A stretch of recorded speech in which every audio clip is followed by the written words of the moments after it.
Hi there, everybody. Welcome to today's AOP Live webinar. I want to thank you so much for joining us. Now, if this is the first time that you've been to an AOP Live, just a little bit about how these work. It's really all about the questions that you ask. So as we went through the registration process for today's webinar, we asked you to ask questions in advance. We did get some questions in, so we have built those into our conversation today.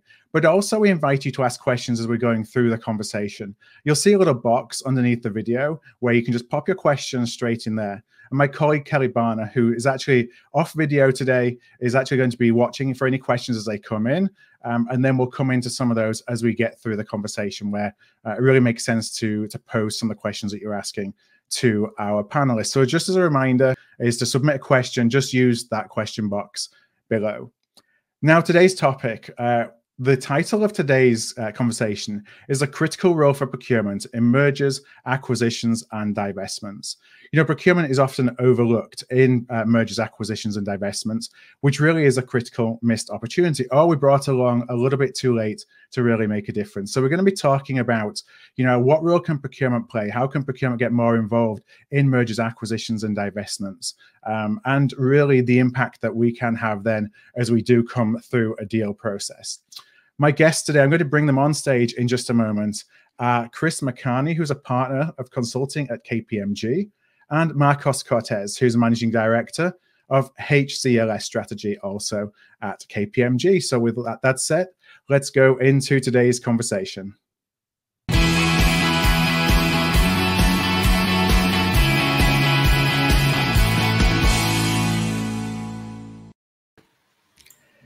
Hi there, Chris. Hi, Marcos. Thank you for joining me today in today's AOP Live. First, the easy question. Whereabouts are you, and I'll ask this, Marcos, to you first. Whereabouts are you joining us from today? I am based in Orlando, Florida. That's where I'm based from. Me too. So this is kind of a 2/3 Floridians today. We should be doing this together next time. Yeah, right. Chris, where are you joining us from? I'm a bit north of you guys. I'm in the suburbs of Chicago. Okay. Well, we will keep quiet to any conversation about weather today. My first question is, we really want to get to know both of you before we go into the conversation. Chris, this is a question that we ask all procurement practitioners and folks who have been in and around procurement for a long time is, did you find procurement or did procurement find you? Wow. I would say it's a mutual attraction, if that makes sense. A little bit of background about myself. Prior to KPMG, I was actually in the United States Air Force. Okay. The role I had there was in a contracting and technology development role, and through that process, I learned a lot about, you know, how do you engage a third party, highly regulated environment. How do we create these massive agreements? But more importantly, I would say that I learned, you know, the power of the supply base, right? So in that role, we were developing products, you know, that were helping us, you know, fight wars, right? That, you know, that the U.S. Air Force and other services were using. And through that process, I saw the power of the supply base. And then when I came to KPMG and I made the transition to consulting, I would say I always found myself working with the input end of organizations, and more, you know, whether you call it supply chain or purchasing, you know, helping our clients either evolve the procurement function, work closer with their suppliers, and you know, in a variety of fashions. And so again, I would say it's a mutual attraction into where today, one of my roles in the consulting business is to oversee that strategic procurement capability set for the firm. And as I said, I consider myself a procurement as my major and M&A as my minor. Which is a good setup, I think, for the conversation that we're going to have today about procurement's role in M&A. And before we go that much further, Marcos, I'm going to bring you into the conversation too. And your background isn't necessarily procurement. So I wonder if you could, like, how do you best describe your role to a procurement audience? Yeah, just to give a little introduction about myself. As you said, I'm a managing director within our M&A transaction execution center of excellence. And I've been working as a consultant since 1992. I started as a technology consultant, and I migrated to M&A in about 12 years ago. spanning, several industries from life science to technology and energy companies. At KPMG, I'm dedicated to support global clients and support the inorganic growth strategies, managing primarily initiatives in mergers, acquisitions, carve-out, due diligence, throughout, let's say, post-close activities. Right. And really focus on advising clients, establishing, their project infrastructure, kind of help them with their, either separation, integration strategy, planning for day one, implementing transition services agreements, and really leading more tactically than pre and post merger activities. Okay. Prior to KPMG, I worked at Siemens in the M&A Corp Dev team, where I was responsible to manage a portfolio of integration and separation management activities. Well, I'm looking forward to kind of digging into the role that procurement can play as well, and what you see kind of as a little bit of an outsider to procurement. I'm sure there are things that you've seen where we can really up our game to make sure that we have as big an impact as we possibly can for our organizations within mergers, divestments, and acquisitions. Now, to kick things off, we actually just ran a little bit of a LinkedIn poll leading up to today's webinar, where we asked our community, what is your experience with mergers, divestitures, and acquisitions? We wanted to get a little bit of a pulse check on the audience. So if we could just bring up the slide here with the results. So what is your experience with mergers, divestitures, and acquisitions? And so the results that we had about 100 responses. 65% said that they'd been there and done that. 15% said, yes, my organization did, but procurement wasn't involved. 15% said they had no experience with any, and 5% are going through a merger or acquisition right now. And so, Chris, I want to ask, is that consistent with what you see?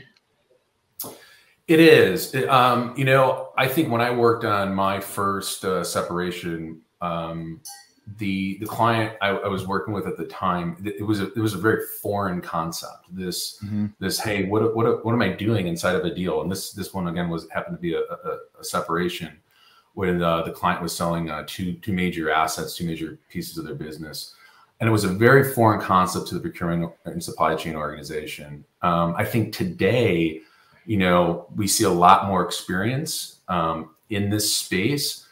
But it's usually one event or two events, right? So for us procurement professionals to having to go through this one or two times in your career is normal. But for someone like Marcos or somebody who's in a corporate development team, that you're doing this constantly. So a lot of people are exposed to it, see a lot of experience with it. But I think the real question is kind of the depth of experience and involvement. Right. Yeah, it was interesting from this and this kind of goes with my experience as well, that at some point in time during a procurement professional, procurement leader's career, they're going to go through a merger, acquisition, or divestiture. Only 15% say that they haven't done so far. I can speak from my experience as we go into the conversation. I've been through two, both divestitures of divisions within larger organizations, where I went with the divested organization. And so you're really starting kind of a procurement function from scratch, as you land within the new organization that is spun out of a larger one. So I think for anyone who is in procurement that hasn't been through one of these, you likely will be going through one at some point. I have one of the interesting things is you see that second top result, and I'm going to come to you, Marcos, on this. Yes, but procurement wasn't involved is 15% of responses. And is that why is it that procurement sometimes doesn't get involved in the M&A process? Yeah, but primarily because mainly the deal team focus on getting the transaction done. And in many times, operational topics could be a distraction if not managed appropriately. To that, I always recommend typically for the procurement stakeholders to be in the room during the diligence activities, not being at the table, to allow the organization not only to think more strategically, but allow the deal team to perform, let's say, the transaction activities with no major distractions. So there's a risk of trying to become too involved. Is that fair? Or being seen by the deal team as a distraction versus there's always there is always that, let's say, handoff points, right? Mm-hmm. Which typically, they typically happen during the due diligence to the deal closing and readiness, phase. But you need to find what's the good balance of that handoff. Let's say more mature organizations, more deal making mature organizations done this and have like the muscle memory to do this very seamless, and organizations that either may not have a corp dev team that is very mature and very dedicated process that is widely known within the organization, have a tendency to avoid, involvement of operational related stakeholders to really not to distract the deal making activities. Right. So yeah, I'd offer that the maturity level, really there's a really large spectrum here. We have some clients, they may be listening in or watching today. I can think of one. Got to be careful, right? I can think of one large client of ours that has a dedicated acquisitions and divestiture team. And they really, not just for procurement, but for all functions, they have dedicated professionals ready to go because they're so involved in acquisitions and divestments, right? They're constantly buying, selling, spinning, whatnot. And in that case, they have dedicated teams. In many cases, as you said, if you haven't gone through one, you will go through one. And, where we spend a lot of our time is helping our clients prepare, right? Because this is the first time they're going through it. So it's a pretty wide range, but I'd offer that it's a little bit of the plight of the procurement professional, like as always, like we're always trying to demonstrate our value. Yeah. And so I think that's a lot of why procurement isn't involved. It's just kind of this constant quest to demonstrate our value to the organization, whether that's, candidly inside of a deal cycle or outside of one. Yeah. I know we're going to get into some specifics, but I wanted to follow up, can we be too needy as procurement professionals when you find yourself in the room and that actually plays to our detriment? Yeah. That's really a great observation. We can be, right? And we, procurement professionals tend to want to get into the data, ask a lot of questions. We don't do well with assumptions. And so to find yourself in a diligence process with limited information and trying to either execute on or establish a proper, investment or deal thesis, whatever the case may be. I think procurement professionals, if we're not careful, can kind of get in the way. Yeah. I think the trick there, though, is understanding and being able to speak acquisitions and divestitures, right? I think that's kind of the first stage of demonstrating value is understanding the language, understanding let's be empathetic to, if you will, to those corporate development folks that are really trying to get the deal done, and really pick and choose the right questions to ask. Yeah. And the right information to do. And I think adding to that is start having a good appreciation of the strategic rationale for that inorganic activity.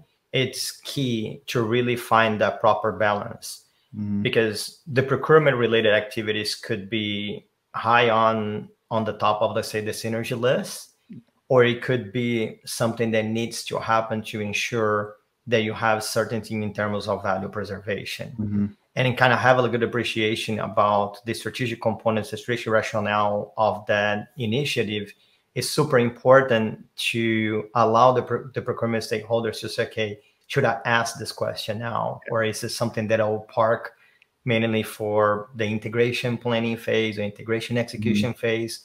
If there's a divestment, might be a more tactical related component that can be addressed, at the later stages of the deal.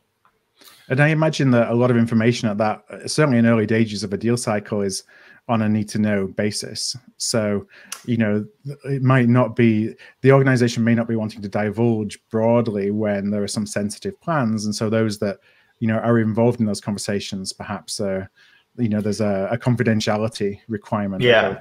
I'll give an example as an M&A professional. A lot of my live projects that I'm working with clients on deals that has not been assigned, I have not even, because I'm really focused on a piece of the deal that, as I say, focus more on the execution. And there are information such as the valuation that I don't need to know, right? And I simply don't ask. I'm very comfortable. You become comfortable to operate on the environment that you have little to no information, right? Yeah. And I think this is something that's, typically more seasoned, let's say, deal professionals have a certain level of comfortability to operate in that environment. Well, yeah, I think this is where the procurement professional and the M&A professional, there's a little bit of how do we meet in the middle here, right? Yeah. We can kick and scream and kind of want to be in the room and be in the middle of the deal.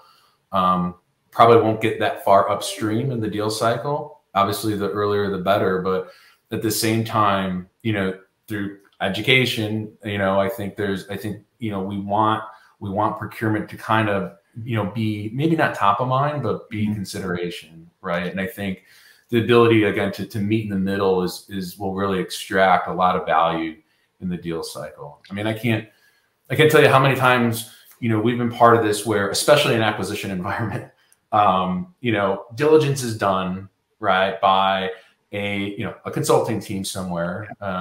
They get to signing, they do the deal, and they're getting to closing, and they've got all these synergy targets, and it's way too late in the process that chief procurement officer, heads of supply chain, gets handed a synergy target, and it's a significant portion of the overall deal value.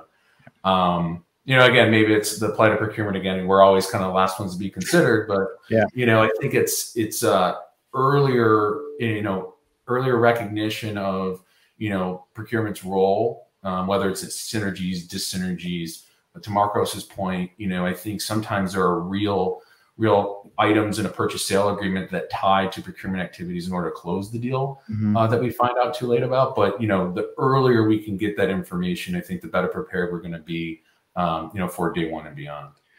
So I'm already seeing some questions coming in. I actually want to go a little bit deeper into the role of procurement within the deal cycle in a moment, which is actually a great segue, Marcos. If you could share a little bit for us that aren't necessarily involved in M&A every single day of the week, what does a deal cycle look like? What's kind of the process of an M&A deal? Yeah, that is a great question. And it always starts with, say, the M&A strategy, right?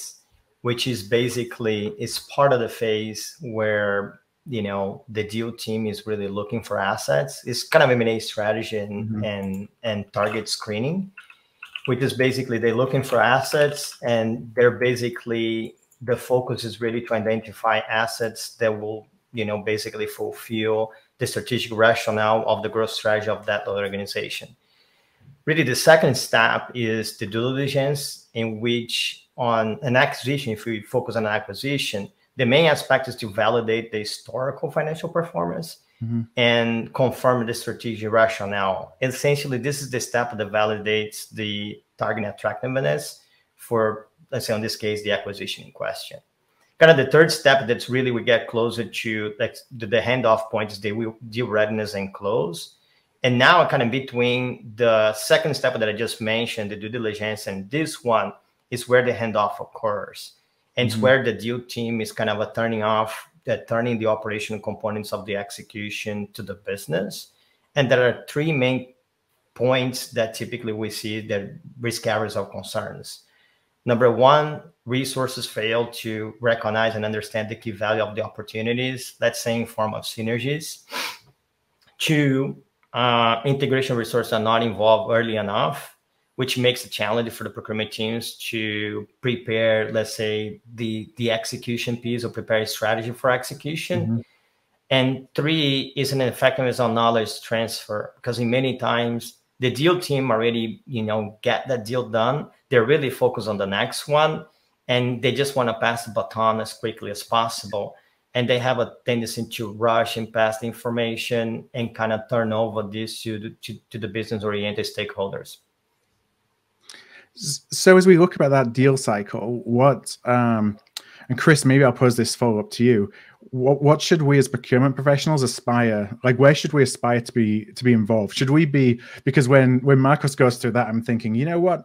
If we're really, 10xing the impact of our procurement organization, we're involved in deal strategy, because we're seeing all supply markets and opportunities perhaps for integration by looking at and bringing targets to the table. But is that an unrealistic goal?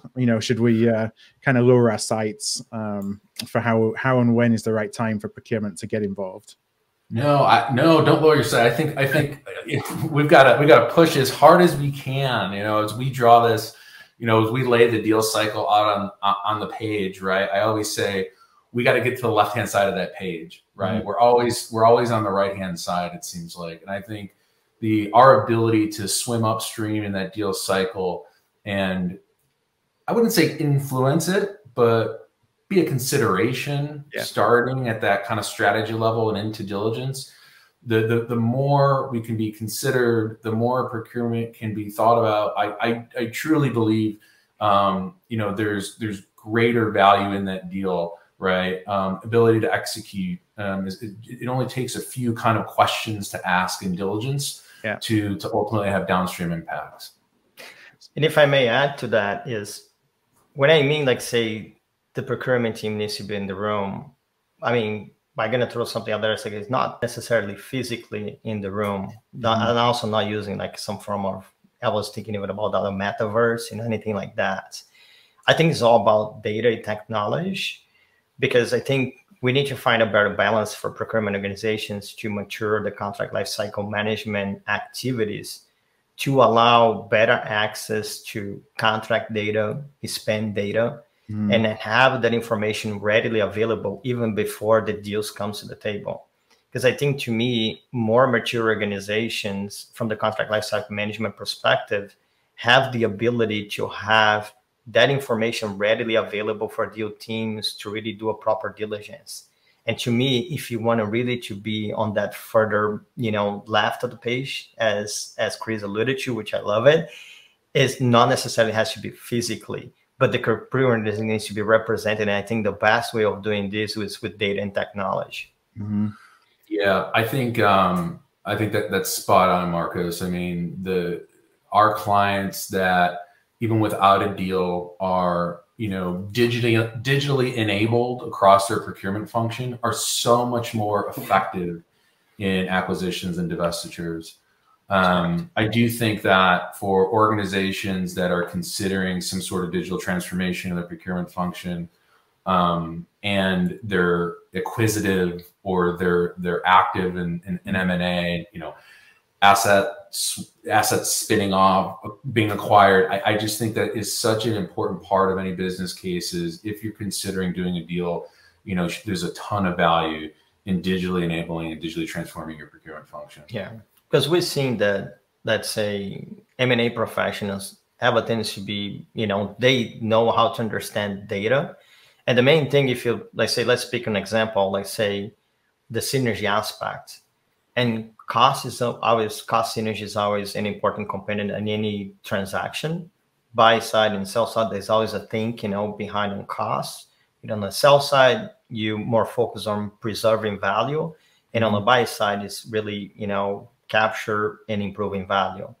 But the main point is having that level of maturity on your digital strategy within the procurement organization. It will allow you to be in the room more effectively, because you fight with the organization. I think it's very difficult to counter arguments, confidentiality provisions, the concerns that the C-level executives have in terms of having a small group of stakeholders managing the deal on early phases. And I think the best way to augment these on influence organizations is with that technology. Yeah. I mean, Marcos, I remember we worked on a deal with a large life sciences organization, basically split the company in half and did a spinoff. And I remember separations also, by the way, I find to be much more complicated for procurement than integrations. So we were sending half of the enterprise, to go spin off and rebrand themselves. And we were shipping contracts to our offshore team to do the analysis, to do pull out the terms, what contracts could we assign, what could we not. And that was a manual process that we were cranking through spreadsheets to, recent deals where, our client's ability to run a report and have all that contract information or have all that metadata readily available. What that does from a synergy or dyssynergy analysis perspective, what that allows you to profile from a risk perspective, it's really powerful stuff. And again, our clients didn't wait till the deal was happening to put that capability in place, right? That has to happen, you know, well in advance of the deal happening. Now, Chris, make me feel like a dinosaur, because now I see a lot of our consultants, they're using those AI technologies. It's like video game. It works like magic, right? And it is fantastic how we augmented from that deal that Chris is using an example from now, that we leverage technology to accelerate those activities on a tremendous pace. The amount of information that we can handle now, leverage technology, and really allow, for example, you know, the more, let's say, you know, more seasoned professionals in the procurement organization, us to be more strategic. Because I think, Chris, you remember we spent a lot of times doing nitty-gritty work that we could expanding more, you know, on the strategic part, you know, of the transition, right? And I think technology, probably post-pandemic environment, and technology accelerated to points that allow us to be more strategic. But I think we need to use more, you know, not less of technology. And I agree with you. It does require capital investments, but I think especially on this economic cycle where, you know, the supply chain disruption is going from, you know, from buyers to sellers, I think this is well money spent, you know, to get access to the data that you have at your disposal. Yeah, I think that's a great point. If you look at in today's world and what we're seeing with what I would call kind of supply risk as well as supplier risk, you know, this notion in most deal environments, there's this notion of kind of, you know, transitioning, safe, compliant, you know, ongoing operations, right? Yep. That transition, whether it's inbound or outbound, and taking the supply base through that is more critical today than it ever has been before. And you know, it's everything from how do you identify and act on certain agreements with certain suppliers, but it's kind of holding suppliers' hands through the process, as well as internal stakeholders, right? Where's my supplier? Where's my stuff? Yeah. You know, it's really kind of a sensitive space today, given where, you know, what many organizations supply bases are in a squeeze, if you will. Well, we've got a lot of great questions. I think it's really interesting that you said to tie in an organization that's active in the market, to tie procurement transformation investment from an ROI perspective to the success of acquisitions, divestitures, mergers, because, you know, you've got the speed. I'm sure that having confidence in numbers drives greater confidence in the synergies, which can drive deal price. So there's lots of reasons and ways that data is critical, not just beyond doing good procurement, but actually to the outcomes of the process itself. And I just want to pick a couple of questions that we got in as we're speaking here. The first one is from Monica. What questions should procurement ask during due diligence? You know, as you're kind of going through that, I think pre-close process. Chris, I'll pose that one to you first. Yeah, I think the biggest, you know, questions for me, there's really kind of two components of this. One is the supply base, right? So I think there's some basic questions in due diligence around, you know, what are the critical sources of supply? Obviously, who are the major suppliers? How do we get at that? You know, what is going to ensure supply continuity? And also, like, what's going to maintain the appropriate cost base as well in that. There's some questions there, like what's critical to this organization, you know, and who are the suppliers that are tied to that criticality. The other piece of this is in the function of procurement itself. I think there's always some questions to be asked of who's doing it, the purchasing, what does the organization look like, what's the degree of centralization? Because quickly you're going to need to start processing, you know, how that function is going to transition and what it's going to look like in the future. You know, those are kind of the two forms that I think you typically want to get at as early as possible: the functional domain itself, and then there's the supply base aspect of it. I have a question from David. I'm going to ask this to you, Marcos. What regulatory rules impact what information can be exchanged during M&As that procurement needs to be familiar with? And not necessarily these are the rules, but these are the principles. Like, what do we need to be careful of? Yeah, from the regulatory standpoint, it's also, let's say, a little bit of there is an industry component that plays a factor, right? But on a nutshell, you know, let's say one of the regulatory aspects that will come to fruition in any deal is the antitrust aspect. And it's how much information you can share pre-close, right? And that I think typically is, you know, not widely considered in many cases, but that's something that, you know, you need to have some basic understanding if, you know, that particular transaction is under, it's the formal term is appears to be a little intimidated as under investigation, but it's basically under verification from the Federal Trade Commission. But having understanding how information can be shared during the M&A life cycle and how you can plan to during the different phases is an important component of the execution. Yeah, I remember one of the first deals I did early in my consulting career. It was an oil and gas deal. They were selling two very large refineries as well as some other assets. And they got the whole transaction team together and they took us through gun jumping training. Like you can't jump the gun. Yeah. Right? And so there's all these HSR, you know, there's all these regulations out there, you know, where there's only so much information you can exchange with each party. And typically the amount of exchange increases as you get closer to close, right? So early days, you know, one side doesn't want to share everything with the other side. People are putting ring fences, you know, but as you get closer to the deal, the information exchange really, you know, starts to flow. Yeah.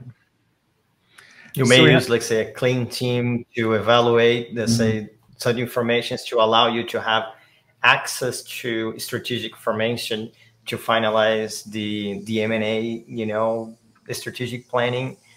But this is something that, you know, as Chris mentioned, it's super important that you have some form of basic knowledge that's associated with your industry, you know, domain. Yeah. We have a couple of questions kind of on the same theme, and it's around about objections for procurement's involvement in the M&A process. And so one that we got actually in advance was from Mark. Mark says our M&A team uses the excuse of secrecy with regards to leaving procurement out of the activities. What has been the most successful argument against the claim that secrecy cannot be maintained? Chris, you look like you've had some experience of that in the past. And it just goes, you know, it kind of, you know, I feel like, again, as poor procurement professionals, I get this image in my head of like the kid trying to look over the huddle, like, let me in there, what's going on? Let me in the deal. Every deal is a snowflake, as we say, right? There are unique aspects to every deal. And are there things that need to be held confidential? Absolutely. You know, there's no doubt about that. There's typically going to be a degree of secrecy. But again, that doesn't mean procurement needs to be completely uninformed. What it does mean is even if I am not in the circle, right? How do I arm, again, those deal teams with the information before they're even considering the deal, right? And so secrecy should not be an excuse, right? And so, you know, there's a theme I keep coming back to is as much preparation as you can do and education you could do between your deal teams and your procurement teams in advance, the secrecy is not going to be an issue. Yeah. Right? Because you know the deal team's asking the right questions on your behalf. It's almost feels like if you're being asked to get involved, you know, when you're already down the process of the deal cycle, it's already too late. You know, it's that proactiveness in advance. And the organization recognizing that there's a value that procurement can bring to the table and there's data that procurement has. If you haven't done all that, the upfront work that's not necessarily related to a merger or an acquisition, that perception leads to how involved you get and perhaps where the excuses and the objections come from as the process gets more serious. Right. I mean, we learn, and I think in many of the transactions that I participated is procurement, you know, becomes an afterthought, you know, by the deal team. And I'm going to go back that if you can counter that, you know, say political, say dynamic within your organization focus in creating a level of maturity within the procurement organization by, have data available for the deal team, because you're going to influence the deal in a more positive aspect, because the deal team will have access to key information that historically they may not have access. They had to make up, a bunch of assumptions.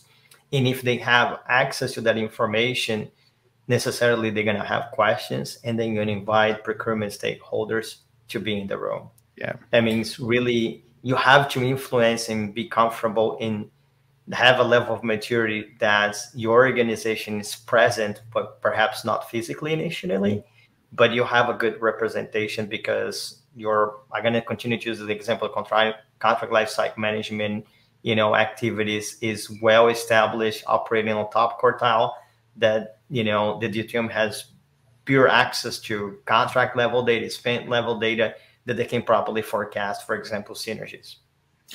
I think, sometimes, this isn't a question of, being involved for the sake of being involved, right? Yeah. This is not, let's kind of check our egos, right? Some people just, it's not about being left out. It is about, once you do learn about it, looking at the expectations and go, wait, who did this, right? Who did this diligence? Where did they come up with that number? Wait, I have to be able to transition how many agreements in what period of time? Yeah. And I think as a procurement professional, being engaged and being notified of a transaction and the terms of it and whatnot, and knowing that the deal team actually asks these questions on your behalf is just that's getting off on the right foot, right? As opposed to, we didn't ask any of these questions, we better go ask. That's now you're on the back foot, as they say. Yeah, right? we put a placeholder in the synergies, and now you're on the hook. I've been through that process before.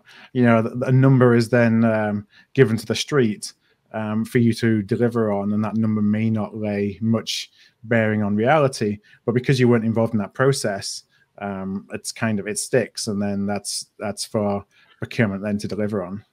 Yeah, we had a transaction where we were supporting the procurement and supply chain organization, and there were terms in the purchase sale agreement that had to be met, and certain schedules had to be populated at the time of closing.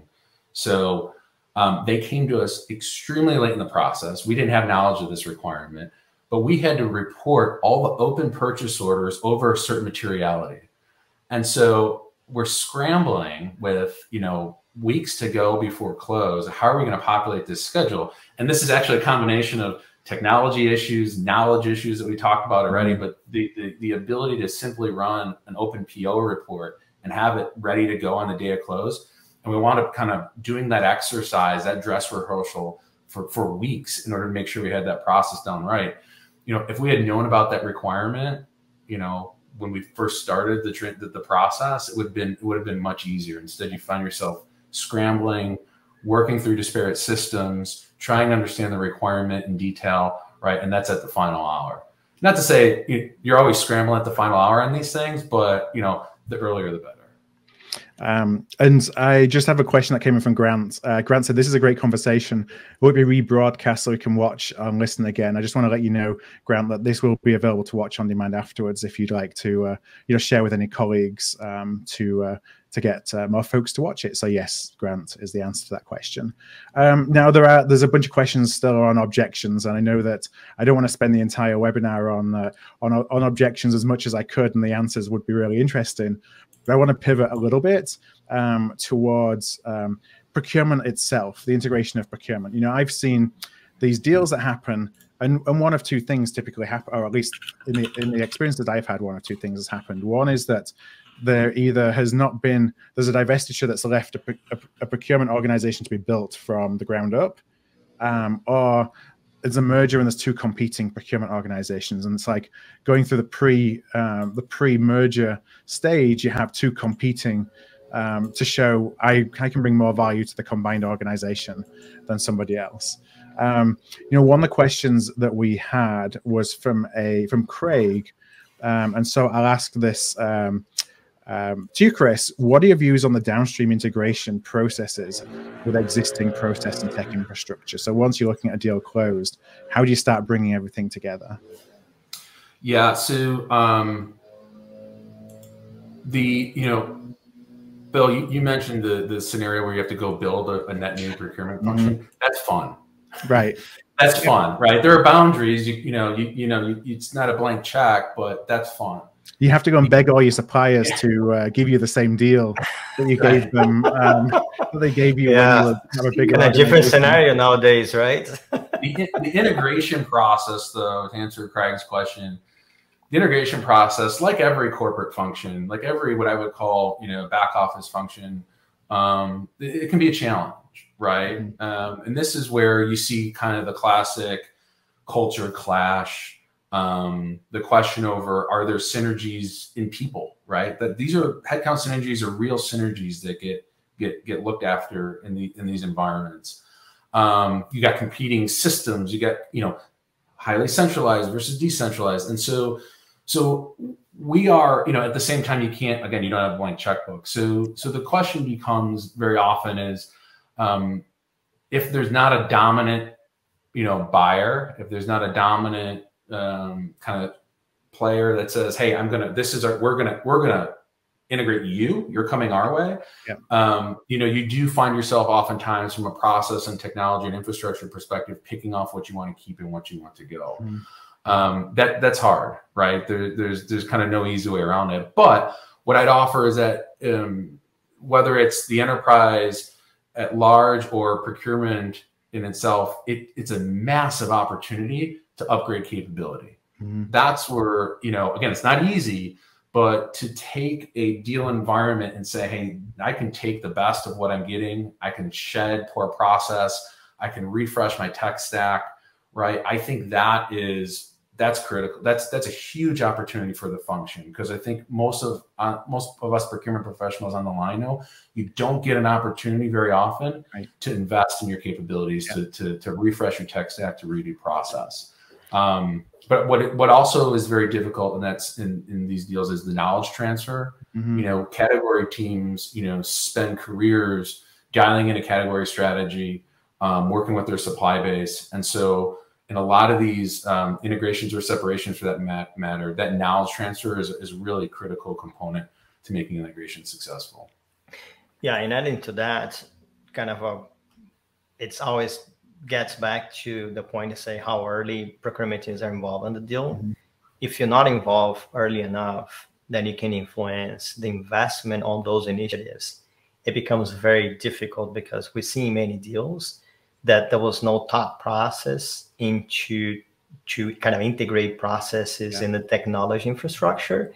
And that becomes part of, let's say, the business improvement, activities, which with very tight budgets, and especially on the North American market, becomes very challenged because it's very competitive. It's all about, let's say, cost efficiency and cost, effectiveness in terms of your profile becomes very effective. That's why it gets back how early procurement teams are involved in the deal, that they can influence those initiatives in a more strategic fashion.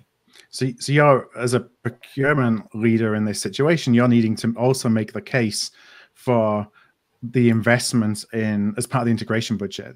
So you're fighting for dollars from an integration budget, but you're doing that as the deal is being solutioned, because the finances are based on a lot of the implementation integration budgets, as opposed to waiting for the deal to close and being told, okay, you've got this pot of money, go and integrate the two teams. Right. If you focus on the ROI, you'll say those investments are going to not only help realization of synergies, but also going to improve by this, and that. That becomes a more, let's say, easier path to make a case for investments, right?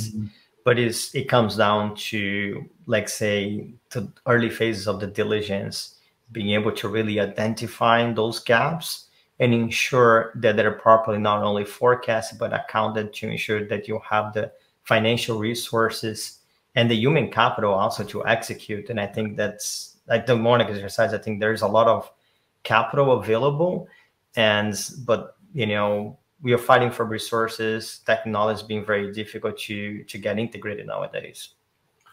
Yeah, I think one of the reasons a function's overlooked is because it's so tangible. Right, and everybody knows procurement. It's procurement. Everybody knows procurement. But I think how tangible it is. It's one of the corporate functions where you can sit there and go, I should, for every dollar I invest, I should be able to see what I'm getting back out, right? There's a real kind of return on procurement investment. I think one of the classic issues that we see in integration is as you bring in two organizations together and you've got a synergy target to hit, but you've also got a headcount, you've got a what I call third-party spend synergy target to hit, and then you've got a headcount target to hit. The expectation is that you're bringing down the headcount, but yet you need those resources to deliver on the synergy savings. So it becomes this debate that says how many variable resources do I need over what period of time to really go capture the synergies? And so the profile of the organization does start to look different than the other functions that they're expecting synergies out of. And so it becomes a very tricky debate for procurement to say, hey, I have this extra load of work that I need to keep these resources around in order to go execute. So it's not unusual to kind of invest up front, capture the value that is part of the business case, but then you're always kind of looking at steady state and what steady state is and how that may look different from what you need up front. Let's see, where I have a few questions and what I was going to ask that slipped from my mind. So I'm going to see what I have on here to go. So this is a great question. What about mergers and acquisitions where the culture as it relates to spend governance is very different between the two organizations? You know, one that's very cost conscious, maybe the other one is, well, it's all around collaboration and partnership. Yeah, I think culture is something that can't be overlooked. And again, I think this goes with any with any function that goes through the integration process. We had a life sciences client that purchased a really was more. They were a development. Product development company, and culturally, this large life sciences conglomerate was, their procurement function is so dialed in. They are a machine, right? And you buy this company that is they're researchers, right? That's in their culture, and margins are huge, right? And you're bringing this procurement function, let alone the supply base, into an environment where we run a tight ship. Right. And we're constantly asking suppliers to sharpen their pencils. We're asking, our teams to run lean. And so the procurement professionals from the acquired organization was a little bit of a culture shock. I mean, everything from how do we communicate to our suppliers, how stringent are our agreements, everything's done on our paper, not supplier's paper, to here are the systems and processes that we use, and thou shall cut a purchase order for every agreement. To that acquired organization, that's a shock, right? Oh, by the way, I have to do the supplier enablement as well to bring that supply base along, and so that's a very, very difficult thing. And what I would say is this kind of goes to the heart in many cases of the communications and change management. I mean, we can talk about process and infrastructure and technology required, but the communication and change management that's required, not only to the procurement professionals but to the supply base as well, is critical in these environments. Yeah, I did a recent deal between, let's say, a large public institution and a biologic research center that had fundamentally not only, let's say, different country cultures in terms of spending, let's say, strategy and activities, but it's also to their operations. And the whole conclusion that came from the deal team and the acquirer, which was this large, public university, was we need to preserve the operational components of their procurement, say, activities and the way they do things to ensure researchers will stay with us. Right. Grants, they continue to obtain grants. They'll continue to obtain new faculty to their, medical doctor, program. That means that expands to all facets of the organization, right? That is also very important to have, let's say, human capital professionals that understand and have the sensibility to really look at, data very differently and the impact, right? Because something that may be rational to execute it from the procurement standpoint could it be an absolute, let's say, disaster, you know, for the rest of the organization, because it's going to influence not only how they do business, employee satisfaction, how they impact their customers, and etc. Marcos, how about, and sorry if I'm telling too many war stories, but how about the deal? Marcos and I worked on a deal pre-pandemic. We were elbow to elbow, you know, working hard with our teams. We were on the sell side, right, of a deal that was being contemplated. I mean, I recall the potential buyer, once they saw the cultural difference and the operational differences of the company that we were trying to sell, the potential buyer started to raise an eyebrow and say, well, I'm not sure we want to do this anymore. So these culture clashes, right? It really, it's not just like culture, behavior, attitude. It comes out in the operations of the business. It comes out in the operations of the function, the procurement function.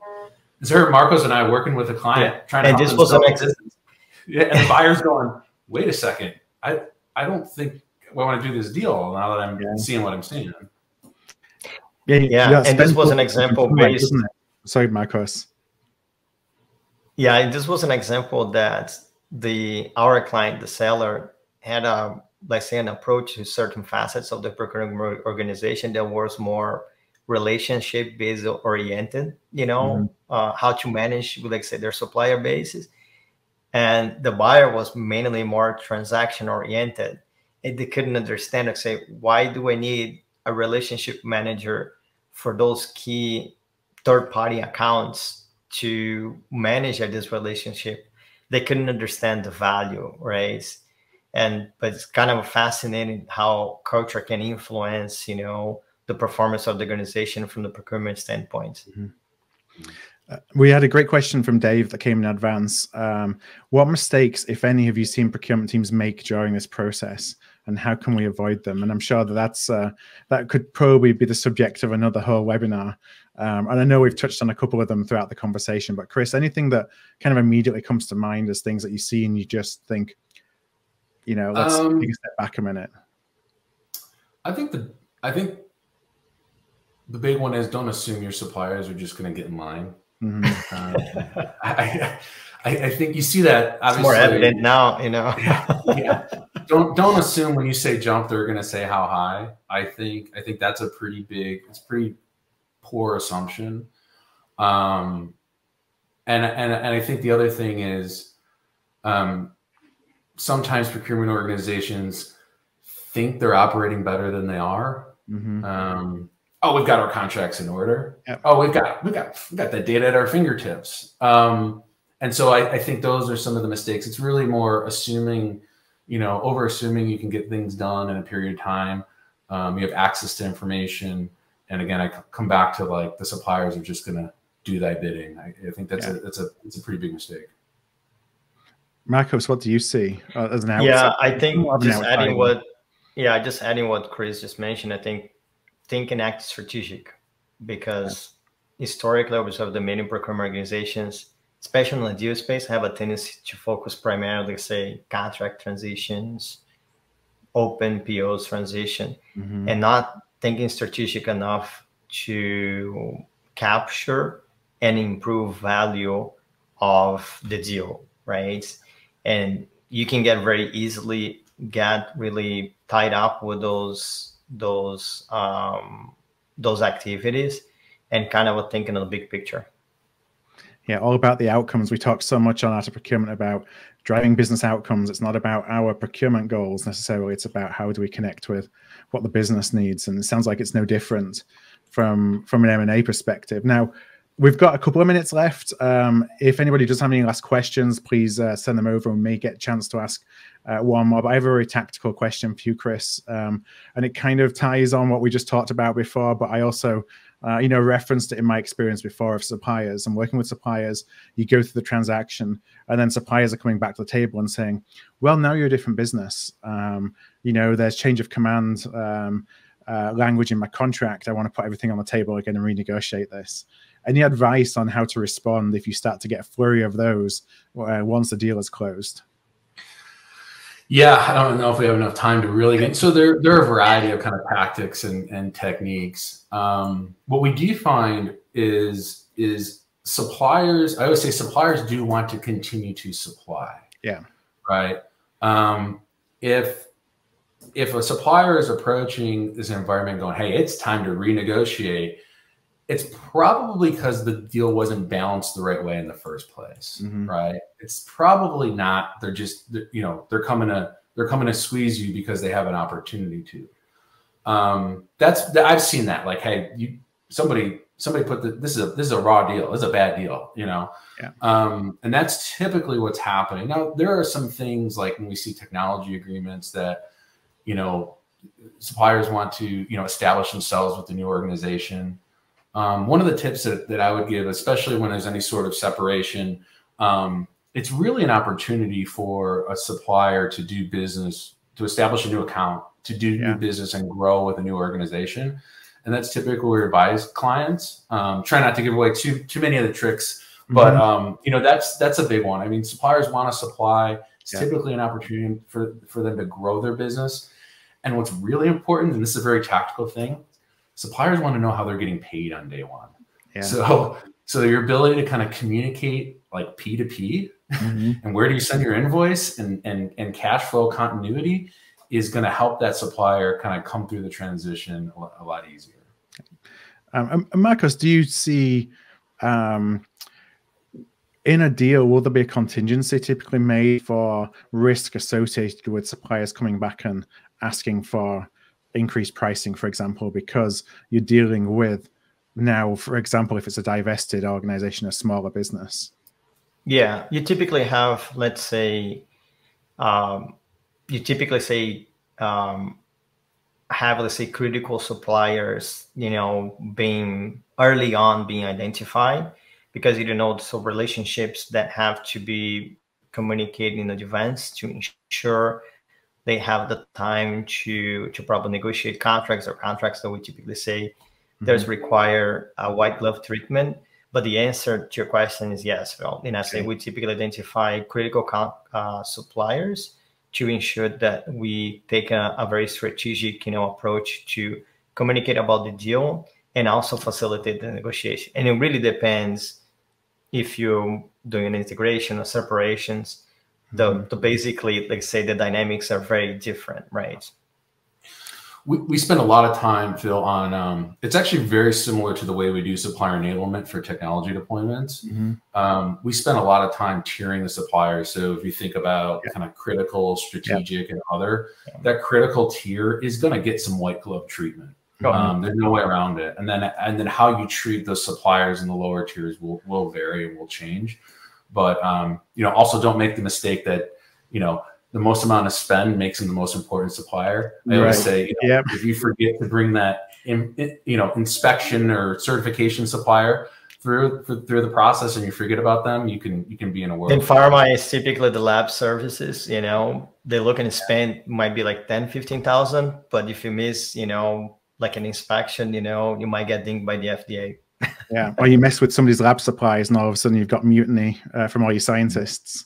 Yeah. Well, I know it's about time to wrap up. Marcos, Chris, I want to thank you so much for joining us on AOP Live today. I want to thank everybody in the audience for submitting all the questions. As always, we've got a lot more questions than we'll answer in the time we had, but I think you've really kind of unlocked what it looks like to be inside a merger and acquisition, and such importance, as we talked about really throughout the entire conversation, of it's not necessarily about what you do when you're in the room or when you're around the room when a deal is happening, but what can you do in advance? How can you make sure that your best, so that your organization looks as you as a procurement function as somebody who can bring value to a deal, as opposed to, yeah, we'll kind of set some numbers as we go through the the business case and then push it down on procurement when the deal is closed. Yeah. Exactly. So, all right. Well, with that, let's wrap up. Marcos, Chris, one last time, I just want to thank you so much for joining us today. Thanks for the opportunity. Thank you. It was fun. Thank you. Take care.